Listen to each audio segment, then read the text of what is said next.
এক বাবা মা, তাদের অনেক অভাব, ভালো খেতে পাইনি, মাখতে পাইনি, পরতে পাইনি, কিন্তু তাদের দুটো ছেলেকে মানুষের মতো মানুষ করেছে। সেই ছেলেগুলো এখন বড় বড় কোম্পানিতে চাকরি করে আর আমেরিকাতে ফ্ল্যাট নিয়ে ভাড়া আছে। দেখতে দেখতে 2-3টে বছর পেরিয়ে গেল, কিন্তু ছেলেগুলো আর বাড়ি ফিরে এলো না। প্রত্যেক দিন বাবা মা ফোন করে, খোকারে আর তো বেশি দিন বাঁচবো না, একবার করে অন্তত আসবি। এই মাটাকে মা বলবি, বাবাটাকে বাবা বলবি, চিন্তা নেই, বেশি দিন আটকাবো না, চলে যাবে। ছেলেগুলো মা বাবাকে ফোন করে বলে, বাবা এখন তো আমাদের কোম্পানির অনেক চাপ, এর পরের মাসে যাব, তারপরের মাসে যাব। এই করতে করতে ছেলেগুলো এলো না, কিন্তু একদিন মায়ের একটা দুরারোগ্য ব্যাধি হয়ে গেল। ডাক্তারের হাত ধরে, যখন বাবার হাত ধরে ডাক্তারের কাছে চিকিৎসা করার জন্য গেছে, 2-3 বার ভালো করে দেখার পর বলছে, আপনার স্ত্রী আর বেশি দিন বাঁচবে না, যতদিন বাঁচবে বাড়ি নিয়ে যান, আর যত যত কাছের মানুষ আছে অন্তত মারা যাওয়ার আগে তাদেরকে শেষ দেখাটা দেখিয়ে দিন। মা ছলো ছলো নয়নে ছেলেগুলোকে ফোন করেছে, খোকারে আর তো বেশি দিন বাঁচবো না, বোধহয় আমার জীবন তরি এবার অবসান হয়ে গেল, এবার অন্তত আয়। এই মাটাকে মা বলে ডাকবি, যেন মারা যাওয়ার আগে যেন শেষবারের মতো তোদের মুখ থেকে মা ডাকটা শুনতে পারে।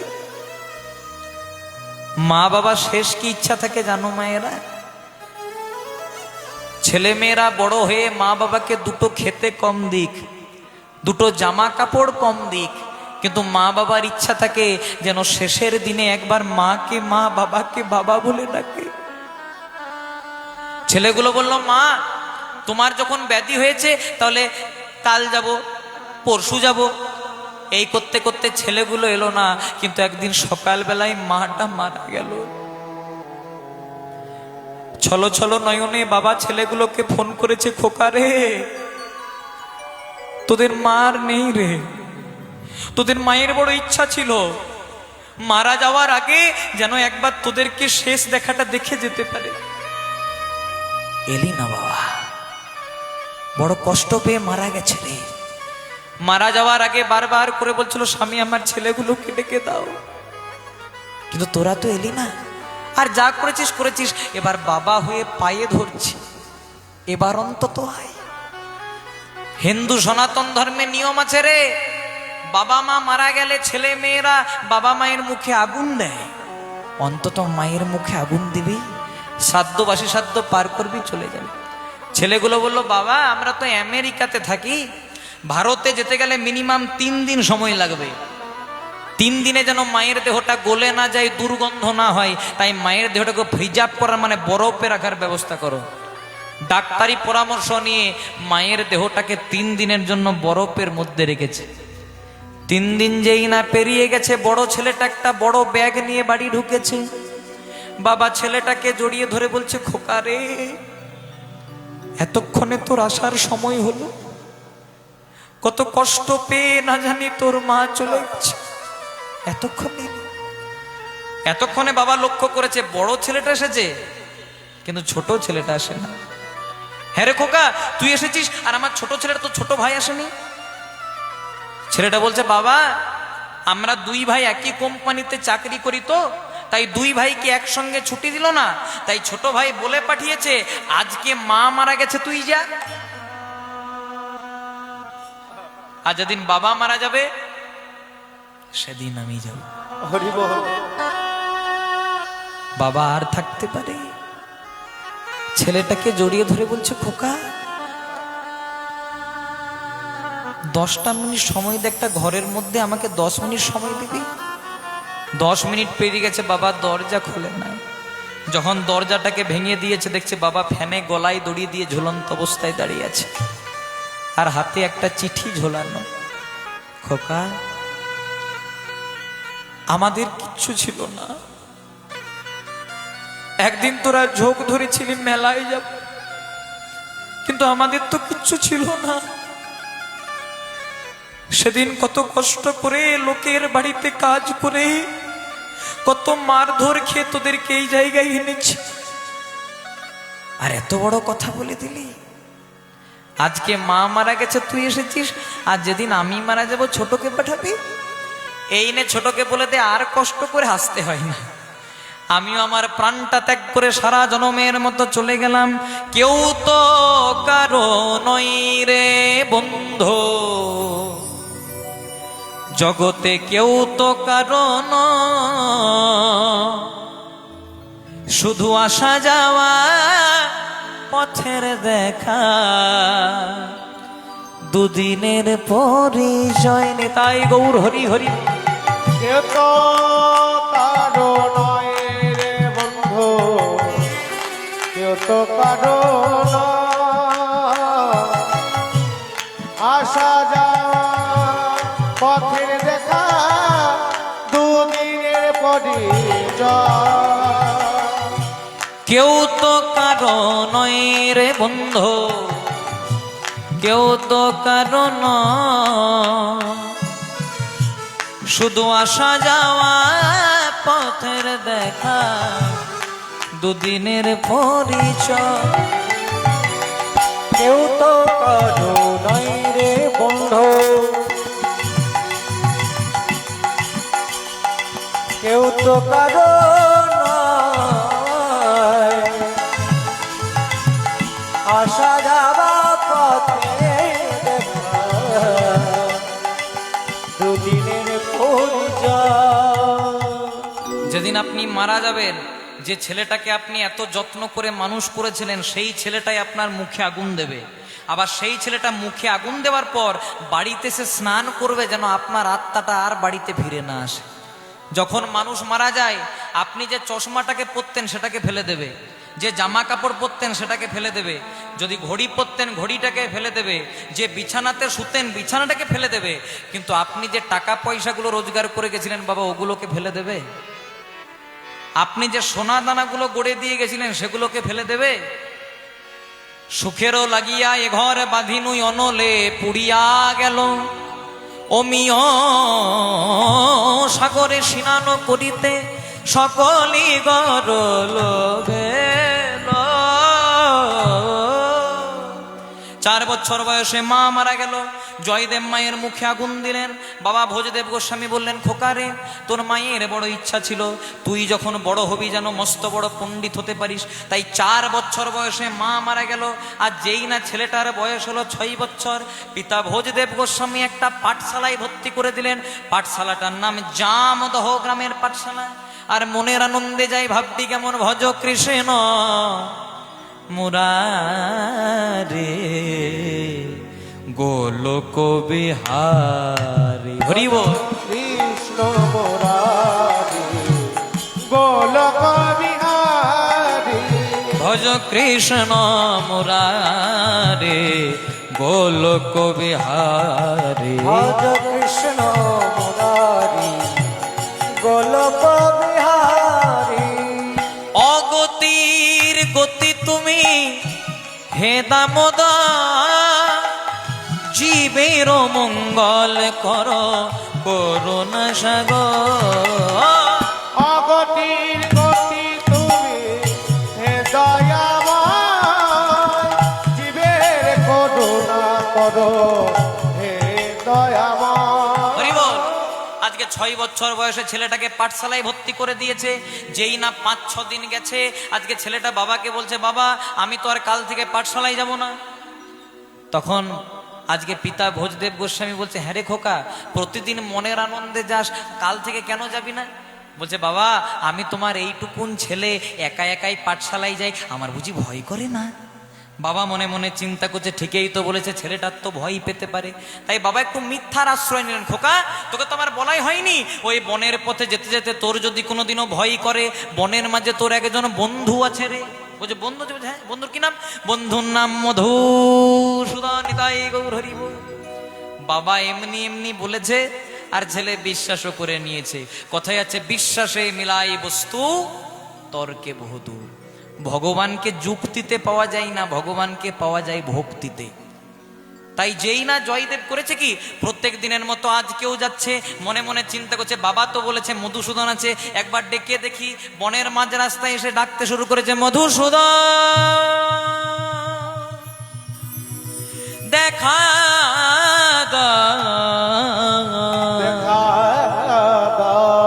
প্রাণের বান্ধব মধুসূদন। যেই না ডেকে দিয়েছে মা, ডাকটা সোজা পৌঁছে গেছে গোলক বিহারী গোবিন্দের কানে। গোবিন্দ মনে মনে চিন্তা করছে কে ডাকে আমায় এত প্রেম এত ভক্তি এত অনুরাগ দিয়ে, কিন্তু দেখা দিলেন না। কিন্তু ভগবান যে আছেন অস্তিত্বটাকে প্রমাণ করার জন্য একবার উচ্চ স্বরে তার মোহন ও মুরলিটি বাজিয়ে দিলেন। আহা,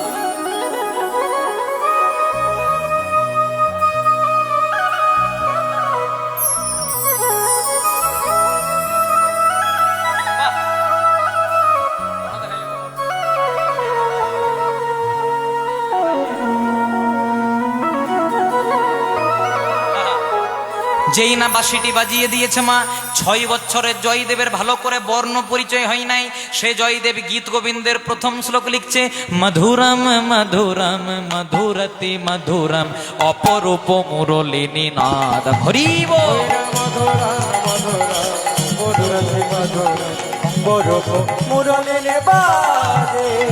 মধুরং মধুরং মধুরতি মধুরং অপরূপ মুরলিনী নাদম।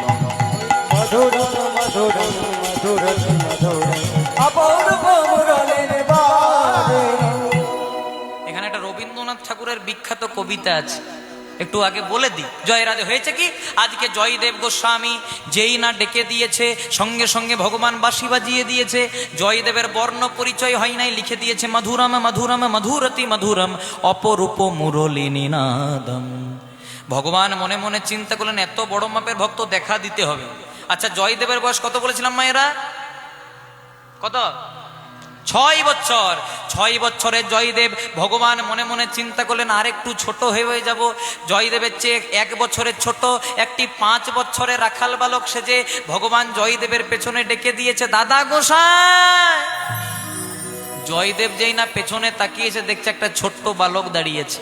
রাখাল ছেলে বারেক ফিরে চাস, বাঁকা গায়ের পথটি দিয়ে কোথায় বেয়ে যাস। জয় রাধে। আবার দেখো রবীন্দ্রনাথ ঠাকুর কি বলেছে, কুমোর পাড়ার গরুর গাড়ি পড়েছেন, বোঝাই করা কলসি হাঁড়ি, গাড়ি চালাই বংশী বদন, সঙ্গে যে যায় ভাগ্নে মদন। হাট বসেছে শুক্রবারে বক্সিগঞ্জের পদ্মা পারে। বড় দামি কথা। কুমোর পাড়ার গরুর গাড়ি মানে খড় মাটিতে কুমোর যেমন ঠাকুর গড়ে, রক্ত মাংস দিয়ে ভগবান তেমনি একটা 3.5 হাতের মানব দেহ গড়ে। কুমোর পাড়ার গরুর গাড়ি মানে দেহ, এই দেহটা হচ্ছে আমাদের কুমোর পাড়ার গরুর গাড়ি। বোঝাই করা কলসি হাঁড়ি, গাড়িটা ফাঁকা নাই মা, কলসি হাঁড়ি আছে কি কি? 10 ইন্দ্রিয়, ষড়রিপু কাম ক্রোধ লোভ মোহ মদ মাৎসর্য, পঞ্চভূত ক্ষিতি অপ মরুত তেজ বোম, ত্রিগুণ সপ্তগুণ তমগুণ রজগুণ, মানে 24 তত্ত্বে বোঝাই করা কলসি হাঁড়ি। গাড়ি চালাই বংশী বদন। গাড়ি চালাই বংশী বদন মানে গাড়ির ড্রাইভার কে? কৃষ্ণ। কৃষ্ণ যদি গাড়ির ড্রাইভার হয় তাহলে অ্যাক্সিডেন্ট হওয়ার ভয় থাকে মায়েরা। মহাভারতের যুদ্ধে অর্জুনের রথের ড্রাইভারটা কে হয়েছিলেন গো? কৃষ্ণ। অর্জুনের অ্যাক্সিডেন্ট হয়েছিল? অ্যাক্সিডেন্ট কার হয়েছিল? দুর্যোধনের।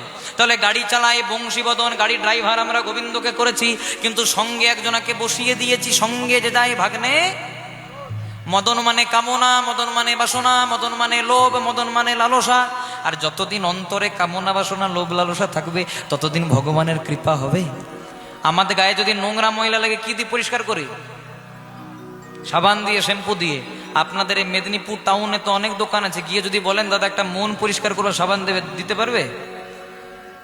দেবে তো নাই, বরং বলবে কোথা থেকে কোন পাগল উন্মাদ এসেছে, আপনি 2-4 ঠেঙা খেতেও পারেন, কোনো গ্যারান্টি নেই। জয় রাধে। তাহলে মন পরিষ্কার করবার কি সাবান নেই? আছে কি না, যদি হরি নাম রূপী সাবানের দ্বারা, যেটা করার জন্য আজকে আপনারা বসেছেন। আর শুধু সাবান শ্যাম্পু দিলে নোংরা ময়লা পরিষ্কার হয় না, জল লাগে। জল তো ভগবান দিয়েই দিলেন, দক্ষিণ নয়নে গঙ্গার জল, বাম নয়নে যমুনার জল। এবার কি বলছে, হাট বসেছে। আপনাদের হাট বসে এখানে? আপনাদের প্রতিদিনই হাট। জয় রাধে। কিন্তু কবি বলেছে হাট বসেছে শুক্রবারে। সোমবার মানে আমাদের শৈশবকাল চলে গেল, বদনে হরি বলা হলো না। মঙ্গলবার মানে আমাদের কৈশোরকাল চলে গেল, বদনে হরি বলা হলো না। বুধবার মানে আমাদের যৌবনকাল চলে গেল, যখন থাকে যৌবনের বল কে বলে হরি বল, যখন থাকে টাকা পয়সার বল কে বলে হরি বল, যখন থাকে রাজনীতির বল কে বলে হরি বল। বুধবার মানে আমাদের যৌবনকাল চলে গেল, বদনে হরি বলা হলো না। বৃহস্পতিবার মানে আমাদের বার্ধক্যকাল চলে গেল, ভগবানের কথা ভাবলাম না। ভগবানের কথাটা ভাবলাম বার্ধক্যের পরে যখন যাওয়ার সময় হলো, মানে শুক্রবারে। আর শুক্রবারে যতদিন ভগবানের কথা মনে পড়লো ততদিনে হাটটা আর এপারে বসলো না, হাট বসলো বক্সিগঞ্জের ওপারে। আর যখন ওপারে হাটটা বসলো ততক্ষণে ভব পারের খেলা সাঙ্গ হলো। পরের খেলা সঙ্গ হলো, পরের খেলা সঙ্গ হলো, বদনে হরি বলা আর হলো না গো।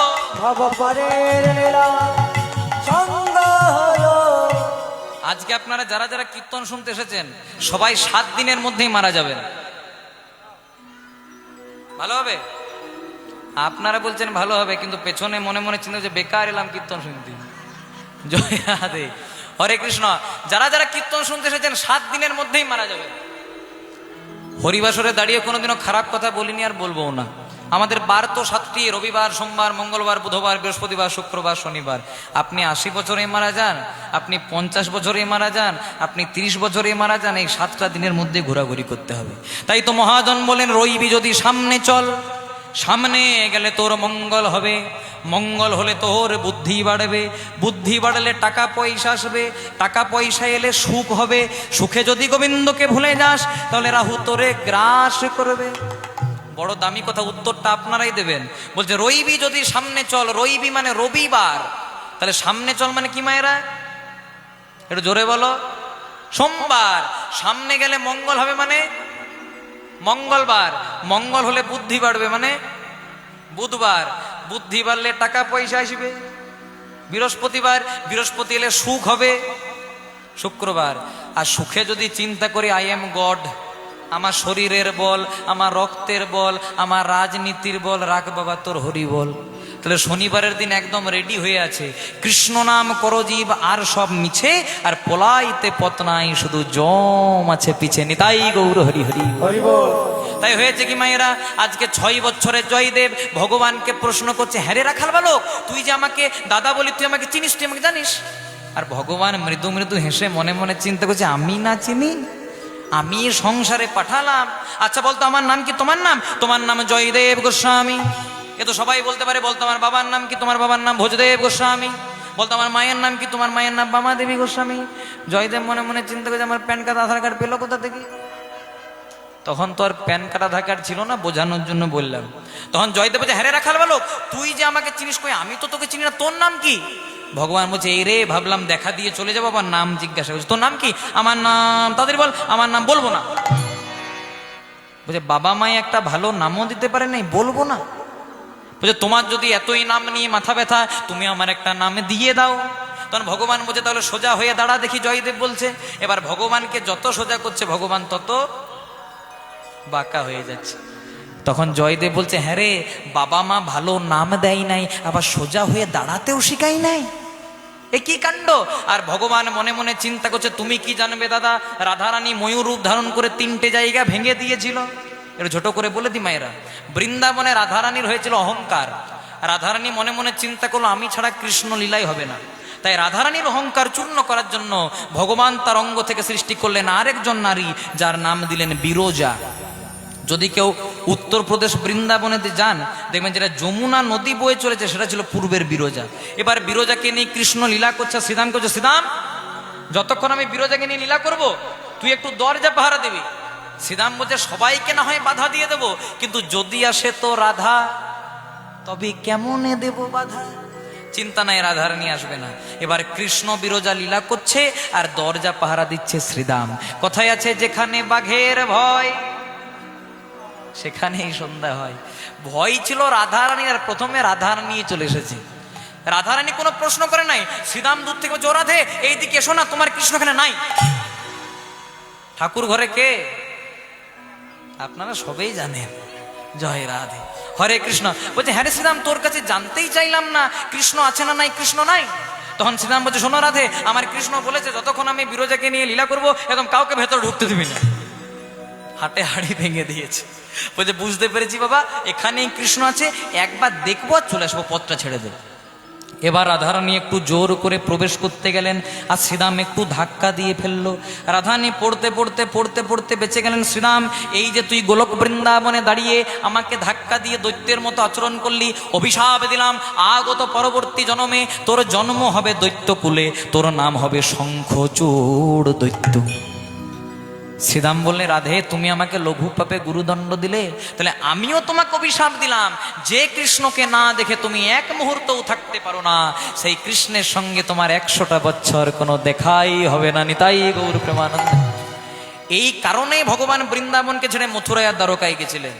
এবার যখন কি হয়েছে, মা যেখানে ছিলাম ভেতরে কে কে ছিল? কৃষ্ণ আর বিরজা।